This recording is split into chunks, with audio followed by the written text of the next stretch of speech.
Welcome to Inside Farm Life, your weekly connection to agriculture newsmakers, hot-button industry issues, educational features, and the best in true country music.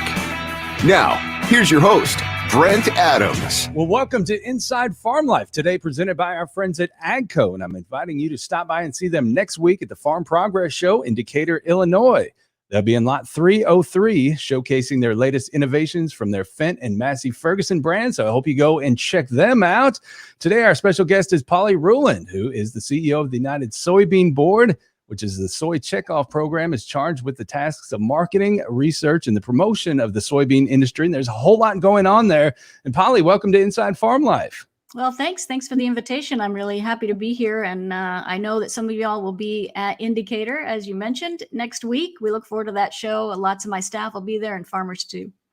Well, I hope you go check them out. And we'll be along with the AGCO folks. So you can come check that out. We'll talk about that later in the show. I tell you what, these are encouraging times in the soybean industry, and the farmer leaders of the United Soybean Board gathered recently to discuss Checkoff funded projects for fiscal 2022.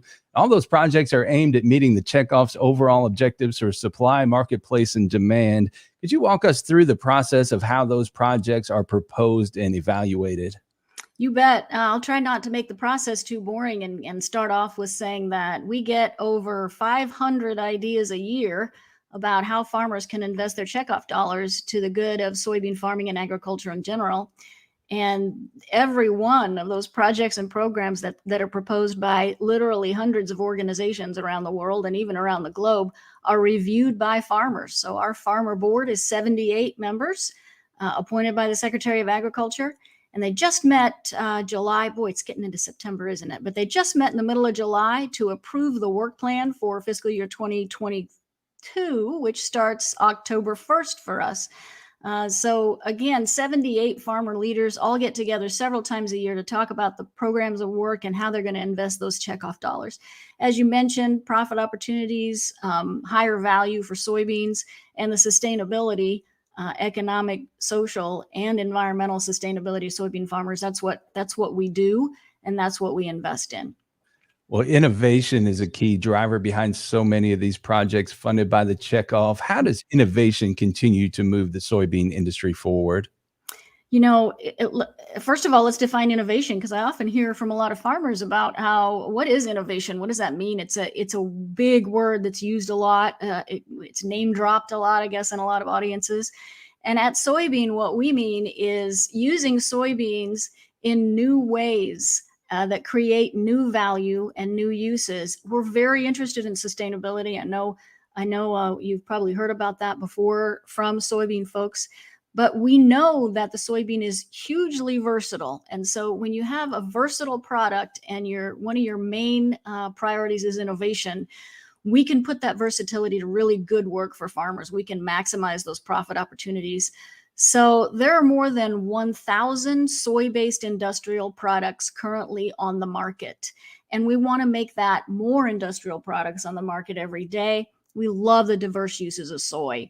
So let me just give you an example. In March 21, we ran the Soybean Innovation Challenge, which recognized ag startups and supported ag startups to deliver innovating technologies that allow us to make either new ways to work the field, new ways to determine what our sustainability is, how more efficiently to farm, and also new products in that marketplace. And one of the FAR winners, Regrow, which was formerly Florisat, and you've probably read a lot about Regrow in the press lately, is doing really, really well. And when I say that, I mean they're just growing like crazy, providing a full kind of crop cycle analytics for sustainable and profitable agriculture and other areas in sustainability. So those folks that we had in our innovation challenge, along with all the projects we do every year to mainly in industrial uses to replace petroleum and make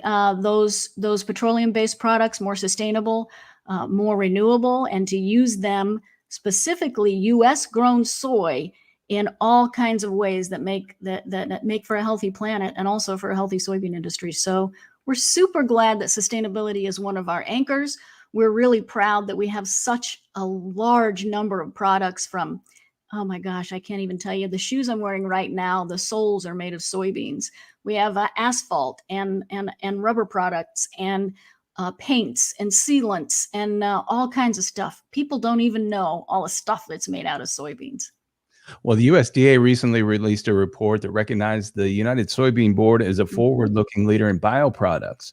Can you put that into perspective in terms of the impact that the soy industry has had on the economy through bio-based products?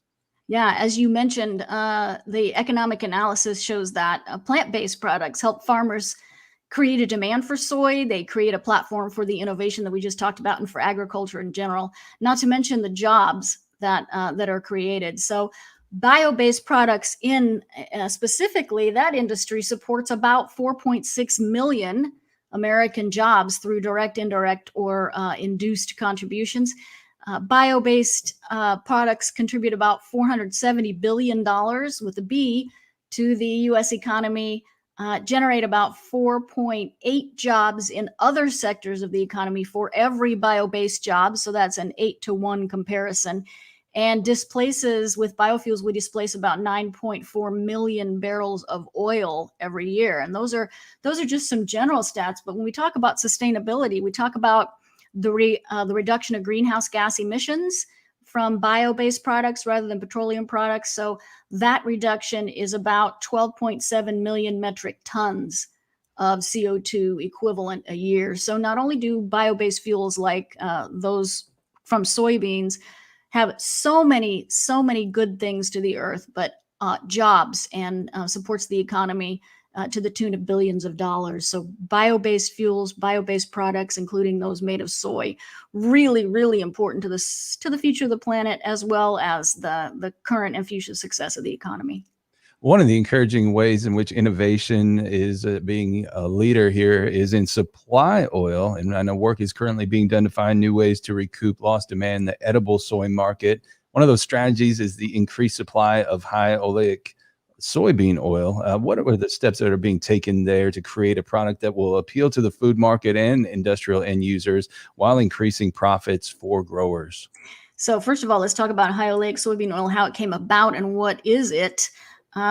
Some years ago, there was a regulation that was passed that disallowed soybean oil, commodity soybean oil in some food products. And we responded by creating a genetic stack that created a high oleic version of soybean oil. What's high oleic mean? It means a soybean oil that performs better in fryers.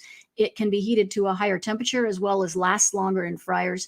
It has a very different nutritional profile and is very functional in a lot of different products, be that some types of liquid oils as well as cooking, a more esterified oil for cooking.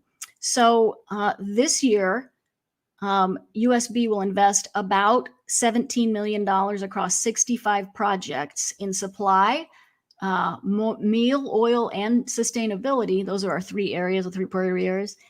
In high oleic. And the important thing to remember is we lost a lot of demand in the food space for oil when the regulations kind of regulated us out of that space. And we're gaining it back by innovating a new product called high oleic. So now we're focused on building a foundation of material that contains those 4 genes that are needed for soybean varieties.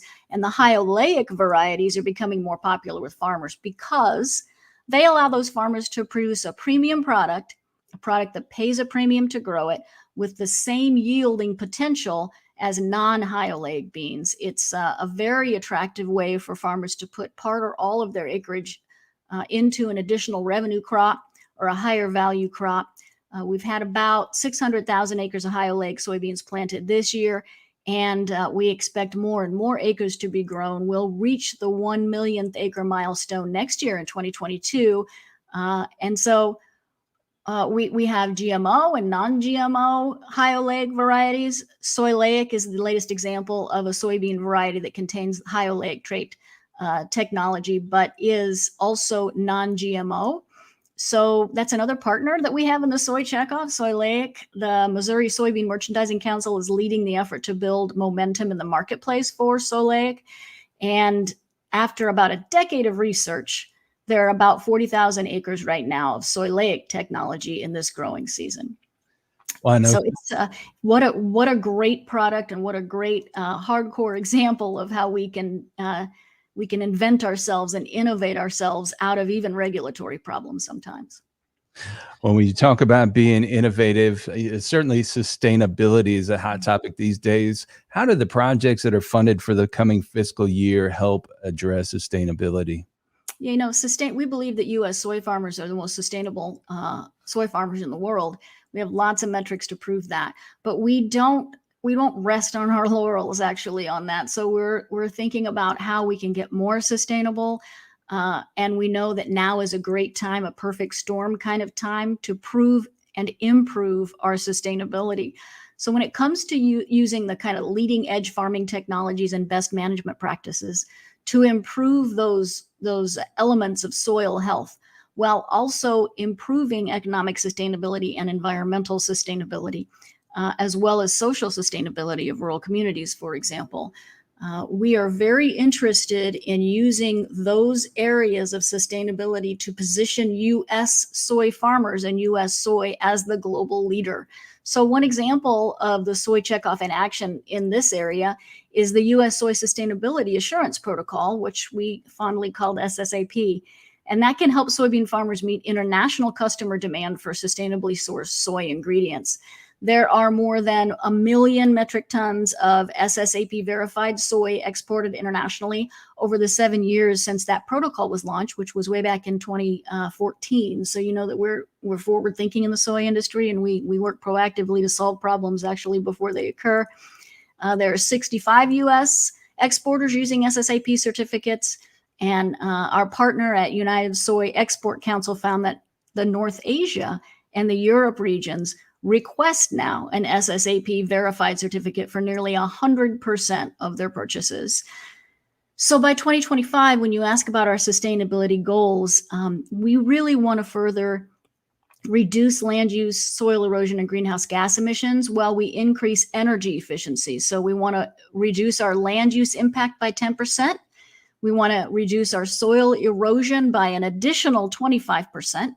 We want to increase energy use efficiency by 10%, that's in BTUs, and reduce total greenhouse gas emissions by 10% in pounds of CO2 equivalent gases emitted. So we are very interested in furthering our current reputation and strengthening our current reputation for a sustainable, flexible, very useful product for the planet and for the economics of the farmer. Well, sustainability being one key buzzword these days. Another is supply chain. And through the pandemic, we've heard so many concerns about the supply chain, and we've seen, consumers take a greater interest from farm to table where their food's coming. One of the projects on the drawing board is the building of a traceable supply chain through credible, accurate, and a trustworthy tool. What kind of system does the USB envision, and how will that benefit the industry? We believe at USB that farmer profitability results from cooperative farmer power in the marketplace. And that results from closer communications directly with end users. So what we're exploring is the potential of building those traceable supply chains to get farmers closer to the end users, to understand end users better, and kind of condense the communication chain required between farm and fork.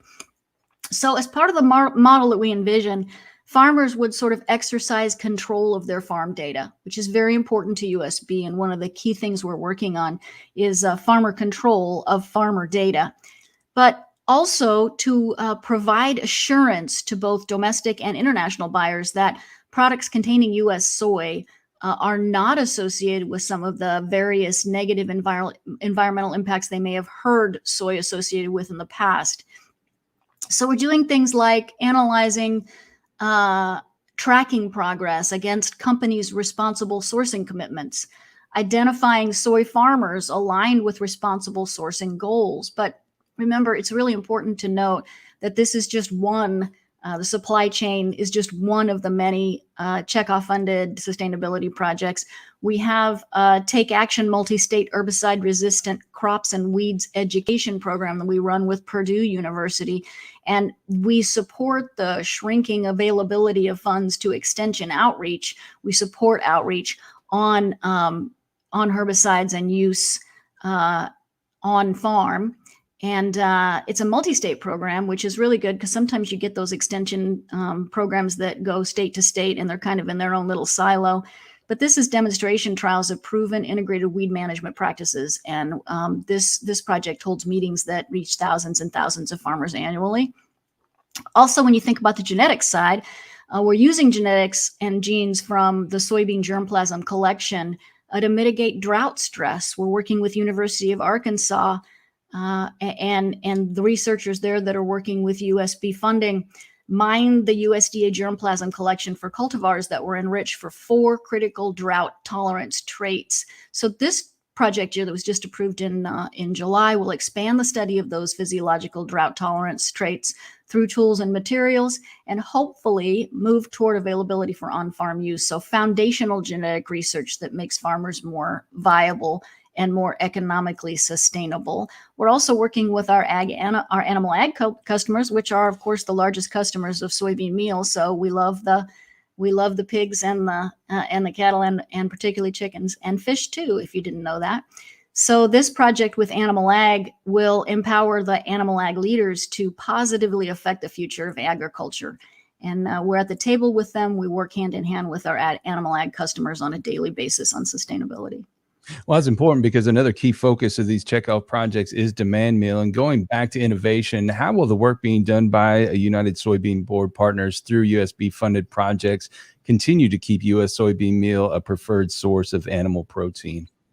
Well, the best thing for soybean farmers is if we grow soybeans in this country, we feed them to animals in this country, and then the meat is exported. We do a lot of bean exports, and that's really important for certain areas of the world. But the most value is added when we feed soybeans in this country and export meat. And so animal protein demand globally ultimately drives growth in U.S. soybean meal sales. It's a very high quality feed ingredient that has amino acids and other important nutritional characteristics to animals.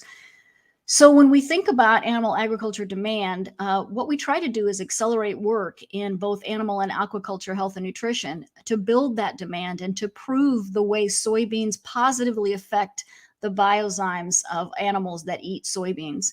So we have recently funded an animal health study, and it was presented at the International Conference on Swine Nutrition that confirmed an economic return, i.e. a direct relationship between soybean meal and improved weight gain and feed use efficiency in developing pigs. We found in this study, and it's kind of groundbreaking, that soy's vital compounds also improve immune response, provide anti-inflammatory benefits, and enhance that growth of pigs exposed to viral disease challenges. So you're getting an all-natural ingredient. It's not an artificial amino acid, for example, and you're getting multiple benefits in pig gut health. So that was a really important piece of research for us and one we've been working on for several years. We also partnered with the Foundation for Food and Agriculture Research, funding about $3.2 million in research to provide a better bean, to improve the quality of our bean for our customers, particular animal ag customers. We used some of this money, partnership money, to research improvement of protein, both content and quality in U.S. soybeans while protecting overall yield of U.S. soy. We also have partners in U.S. Soybean Export Council, World Initiative for Soy and Human Health, U.S. Poultry and Egg Export, U.S. Meat Federation. All of those help grow overseas demands for soy and value-added soy through the feeding of meat and poultry. When we talk about exports here, we hear a lot of talk about China, but where are some of the other key growth markets for U.S. soy abroad? Yeah, a few years ago, we realized before we had the trade disruption with China that we needed to diversify our investments all over and across the world. And the good thing is that we have a consistent and reliable transportation system. Although we can talk about infrastructure on a different podcast and talk about how we do need and are going to get, it looks like, some help to make sure our products ship most efficiently. But we are a top supplier for the world, and we do have new things kind of on the modernization of those transportation issues. And we work hard on infrastructure issues to make sure that the soybeans can get to the markets that you talk about. So diversification has been a really key demand, holistic demand builder. 60% of U.S. soy is exported internationally. Soy exports have doubled in the last 15 years, and exports to China have tripled. We have 4 times growth in exports to Colombia, directly to your question, and 10 times growth in cumulative exports to Ecuador and Peru. And worth mention also is Bangladesh, Pakistan, and Egypt, also shining examples of a successful emerging U.S. soy markets, with total exports growing between 50 and 500% from 2015 to 2019. So I think you can see from all this information that U.S. soy, flexible, sustainable product that the world is recognizing as a leader in many, many areas. And we just can't see a brighter future. I mean, the future for soy is so incredibly bright. We're all excited to make it happen. Well, we heard about your shoes earlier, and I know there are other items such as auto parts that are using soy today. What are some of the other new soybean uses out there on the horizon that you are particularly excited about? Yeah, we talked a little bit about biodiesel, and who doesn't get excited about biodiesel? But we also have this whole green diesel revolution, and green diesel also uses soy. So once California passed a mandate for that product, whether it's in biodiesel or green diesel, that is a good thing for U.S. soy farmers. Today, there are about 8 billion pounds of soybean oil that are used in the production of conventional biodiesel. By 2030, we estimate an additional 8 billion pounds are needed. So that's a huge, huge benefit. But let's talk about tires. Let's talk about Goodyear tires. Goodyear started using soy in their tires and realized that they had a better stickiness to the road with soybeans than they had their traditional stuff. So, stickiness to the road is a good thing for running shoes and all kinds of sneakers, like I mentioned before. Okabashi is a brand that uses soy in their sandals and shoes. You may or may not be familiar with them. If not, Google them and look them up.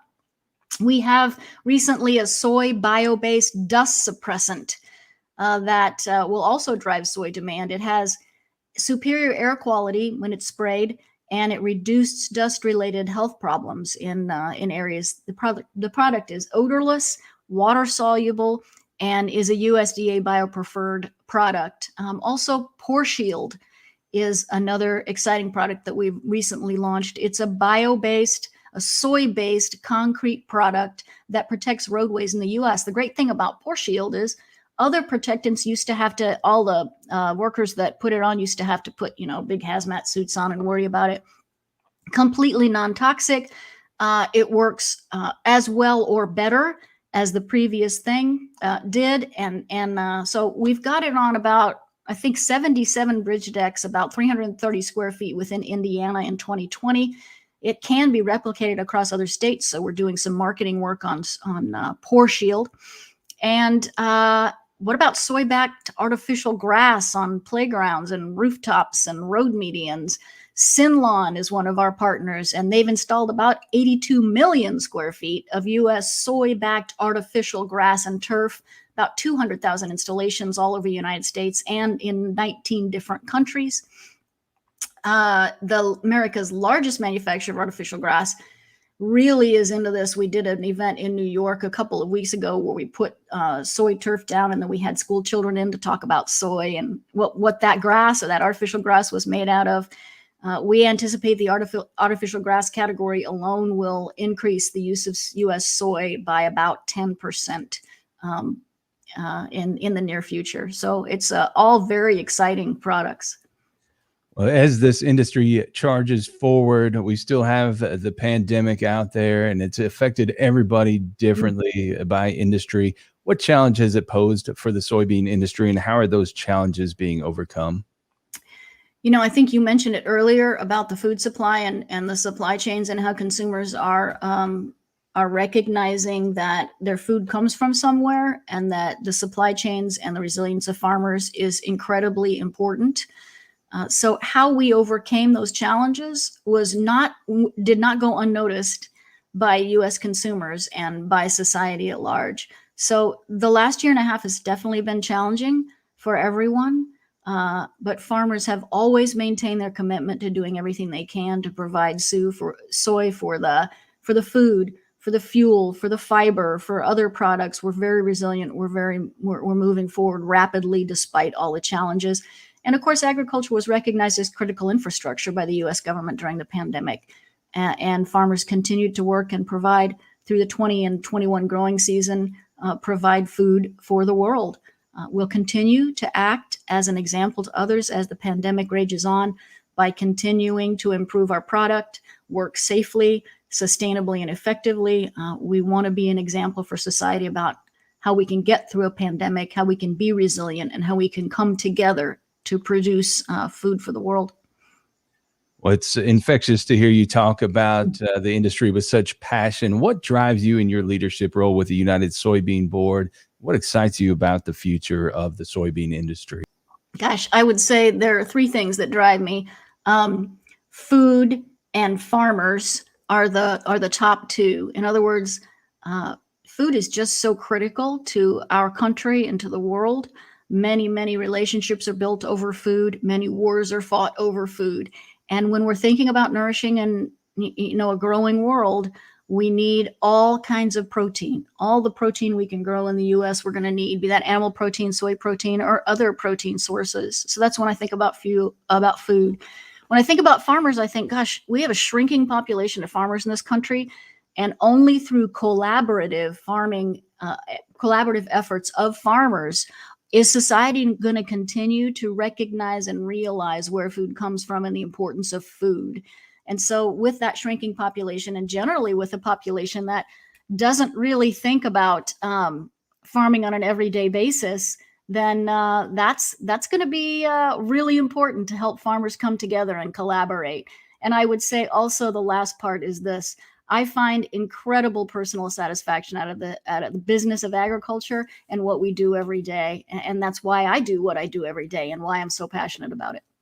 Well, we hear it said all the time that agriculture needs to do a better job of telling its story. Aside from what you just told us here, what is the story of U.S. soy? We think of soy as the solution to many of the world's pressing issues, if it's food security, sustainable energy, sustainability in general, soil health. We are turning science into real world solutions to help build the reputation of U.S. soy globally, to help farmers stay profitable into the future. And we're investing in strategic initiatives to advance our industry and the agriculture industry in general. There are about 515 U.S. soybean farmers. We want to keep them profitable and sustainable into the future. Beginning of the show, the future of the U.S. soybean industry is very encouraging, and it's being driven by the innovation and forward-thinking members and leaders of the United Soybean Board. And Polly, thank you so much for taking the time to join us here on Inside Farm Life. And we'd love for you to come back here again and keep us updated on the latest goings on with the United Soybean Board. I'd sure love that too. Good luck at Farm Progress next week, and thanks so much for the opportunity. And we want to thank you so much for joining us this week here, and we hope you join us here for future live stream shows. In the meantime, we invite you to subscribe to the Inside Farm Life podcast. You can do that at Apple Podcasts, Google Podcasts, Spotify, Stitcher, TuneIn, iHeartRadio, Amazon Music, Deezer, Audible, Odyssey, and YouTube. And we want to say a special thank you to AGCO, the presenting sponsor of today's live stream. AGCO will be the presenting sponsor of all Inside Farm Life shows here for the month of August. And I hope you go and check them out next week at the Farm Progress Show in Decatur, Illinois, where many of their fine products will be on display. And again, you can find them online at agcocorp.com. And at the show, they'll be in lot 303, and I'll be there with the mobile studio doing interviews throughout the show. And I hope you stop by and say hi. We'd love to meet you and hear all about your farming operation. We also want to say a special thank you to our additional sponsors, GoatLifeClothing.com, Concept Agritech, and Gateway Seed. Well, friends and neighbors, the clock on the wall tells us it's time to get on out of here. So for now, it's Brent Adams. Let's meet up here again next time, shall we? And hey, bring along a friend. You've been listening to Inside Farm Life, a production of FarmLife Media. If you have topic suggestions for future episodes, drop us a line at brent@farmlifemedia.com. And be sure to check out our website, farmlifemedia.com.